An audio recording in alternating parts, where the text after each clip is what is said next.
apreciables amigos del programa Vidas que dejan huella. Les saludamos desde el locutorio del Monasterio Carmelita de Cobán para compartir con ustedes la vida de una doctora de la Iglesia, mística y una notable escritora, Santa Teresa de Jesús o Santa Teresa de Ávila. Me acompaña en esta oportunidad el hermano Alejandro Obando, miembro de la Orden Seglar del Carmelo, y las hermanas carmelitas, quienes a continuación se identificarán. Buenos días, mi nombre es Rosa María de Jesús Crucificado y soy de Jalapa. Mi nombre es Maribel de la Eucaristía y soy de San Juan Comalapa.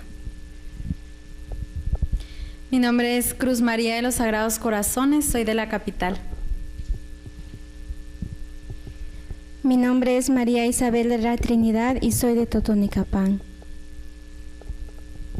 María Guadalupe del Amor de Dios de Nahualá, Sololá.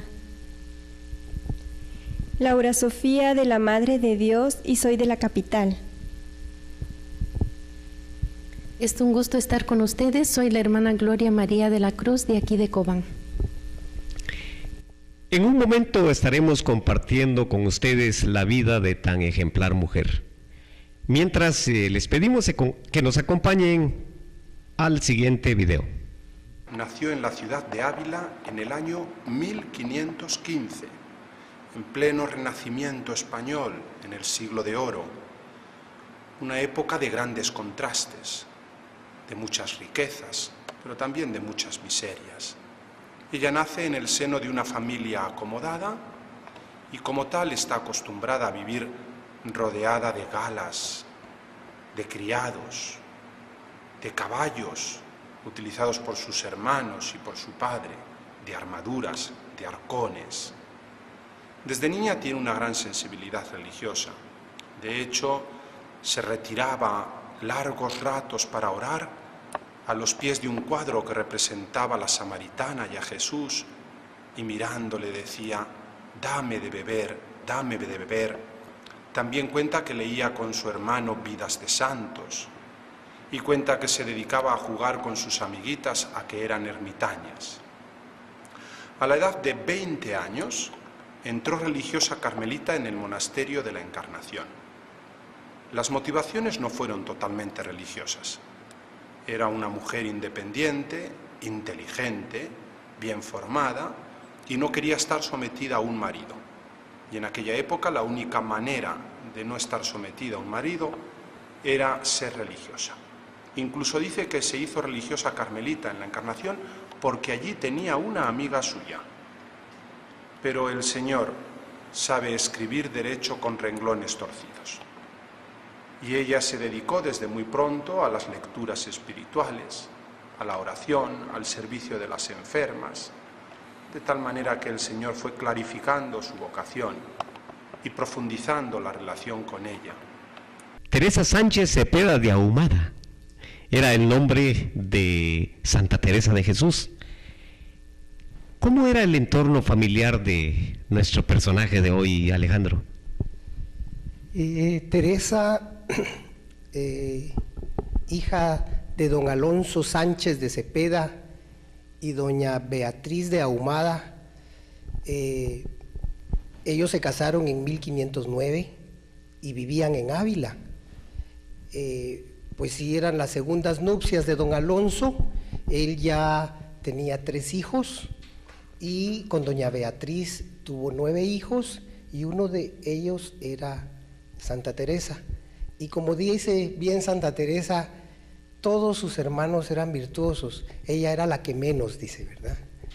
Es evidente la humildad con que ella venía creciendo, porque ella lo refleja en sus escritos cada vez que nos cuenta que su papá era un hombre muy virtuoso.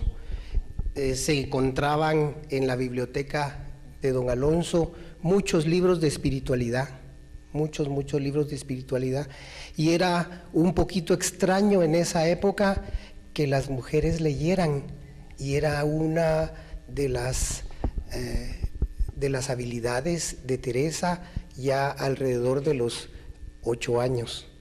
Muy interesante porque, pues si bien es cierto, ella tenía afición también por los libros de su papá, eventualmente cuando su mamá estaba un poquito cansada, también no dejaba de leerle a ella algunas novelas, ¿verdad? Novelas escritas que para este tiempo serán las novelas en la televisión de las señoras, ¿verdad? Sin embargo, ella podía reconocer que ahí era donde ella no debía poner su interés, igual sus papás no querían que pusiera su interés en eso, siempre prefería ella los libros de espiritualidad. Teresa leía mucho sobre la vida de los santos y había un hermanito de ella que le acompañaba mucho en esto, hermana. Sí, era Rodrigo. Su hermano Rodrigo era su fiel compañero y compartían mucho con Santa Teresa. Y incluso también hacían de juguetes como monasterios, subiendo piedrecitas, así como hacen un niño normal en su vida, pues, haciendo pues casitas, y hacía monasterios con su hermanito. Y un día les agarró eso de que pues ellos querían morir mártires. Se fueron en otro lugar gracias a un tío que los encontró en el camino y les preguntó que por qué, a dónde iban, y les dijeron al tío: es que queremos morir mártires en tierra de moros. Eso era la ilusión que tenían estos dos niños, Santa Teresa y su hermanito Rodrigo. Influenciados quizá porque ellos leían mucho la vida de los santos y decían de que había un gran premio en el cielo para quien siguiera, para quien fuera martirizado por causa de Jesús, hermano. Sí, precisamente esa era la motivación que ellos tenían, porque de tantos libros o leyendas de los santos que habían leído, el deseo de ellos era gozar en el cielo, ¿verdad?, con Dios. Entonces era lo que más ellos querían, porque decía Santa Teresa que ella lo que más quería es, digamos, no sufrir rápido para llegar a ese gozo, ¿verdad? Eso era lo que a ella le interesaba, y también llevaba a su hermanito para que también junto con ella lo hiciera. Decía Santa Teresa que para que las personas al final fueran buenas personas, había de niño que tenerlas en un ambiente con personas virtuosas, hermano. Sí, ella también en su libro de la vida aconsejaba mucho que los padres tuvieran cuidado de que cuando los niños fueran pequeños tuvieran buenas amistades, porque decía ella que si se descuidaban los padres, después les entraba la vanidad a ellos mismos, ¿verdad? Entonces, la familia de Santa Teresa, desde muy pequeña ella, siempre rezaban el rosario, y todo eso ellos lo iban aprendiendo y lo iban haciendo, y eso fue un gran fundamento en la vida de ella y de la familia. Pasada la etapa de la infancia, bueno, el contexto histórico en el cual se lleva a cabo la vida de Santa Teresa nos lleva a pensar en España, siglo XVI, en donde recién y se da la conquista de América, el descubrimiento de América, y empieza a florecer las obras caballerescas, y también Teresa lee esto, y en algún momento eso hace que su vida cambie, hermana. Sí, de hecho también era uno de los puntos que decía que su mamá le llevaba a leer esto, ¿verdad? Y que ella empezó a aficionarse, y dice que llegó a aficionarse a estos libros de caballería a tal punto de que no estaba contenta si no tenía uno nuevo, ¿verdad?, donde recrearse. Esto le hace dejar su primera mirada, o como desviar su mirada de esta primera etapa en la que su papá le inculcaba mucho lo de la virtud y la vida de los santos, ¿verdad? Entonces esto también la lleva ella decía, a tratos livianos con sus primos y sus primas, ¿verdad? Y de hecho tiene una de ellas también que dice que es la que la ayuda como a descarriarse un poco de este camino. Tengo entendido que la madre de Teresa muere cuando ella tenía 13 años. ¿Qué sucede en este momento? ¿Qué cambios sobrevienen en Teresa a raíz de esta pérdida de la madre, hermana? Ciertamente la pérdida de la madre de Teresa, pues a ella le afectó mucho, y que ella cuenta también en el libro de su vida de que ella al verse sola sin su madre, pues se va a una imagen de la Virgen y se encomienda a ella, y que desde en ese momento ella la toma como madre y siempre la acompaña en su vida, porque pues suple en ese instante pues la pérdida de su madre. Pero también sobreviene una etapa en donde podríamos decir que es la oveja descarriada y empiezan a juntarse con algunos de sus primos, y es una etapa especial en la vida de ella, hermana. Sí, es muy difícil para ella porque las primas pues la llevaban pues por la vanidad. Ella empezó a cuidarse las uñas, que el pelo, todo. Entonces es como una vanidad muy fuerte, pues lo que se pasa en la mujer, ¿verdad? Siempre lo pasamos eso, pero también a ella le sucedió de que más se inclinaba y más se inclinaba si no tenía olores, decía ella, los perfumes ahora. Entonces tenía muy fuerte, incluso su papá en ese tiempo, cuando vio que su hija pues no iba tan ya rectecita la niña, entonces decidió el papá meterla en un internado para que pues esta niña se corrigiera, ¿verdad? Y también pues había como un primo ahí que se estaba enamorando también de ella. Entonces el papá, por salvar y cuidar a su hija, pues la defiende de esa manera, metiéndola en un internado.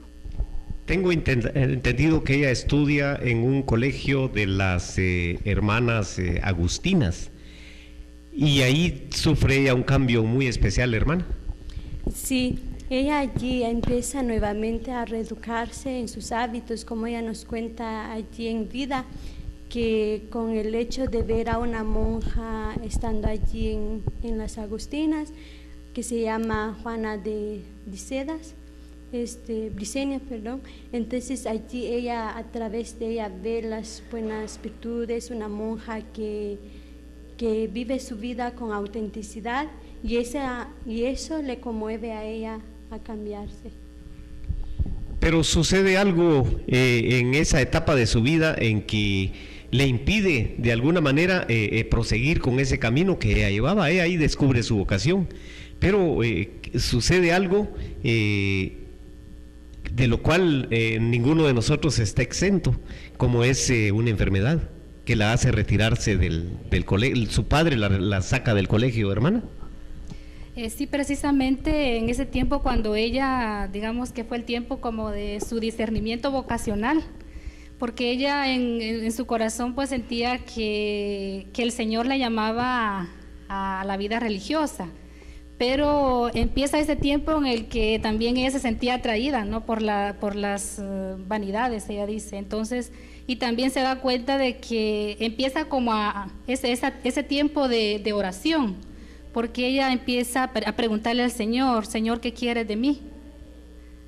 ¿Verdad? Entonces empieza ella ese tiempo, y luego dice que también amaba mucho a su padre, y ella pensaba mucho que si sería capaz de dejar a su padre, y experiencia pues que creo que todas nosotras hemos vivido también en el momento que nos toca dejar a nuestra familia.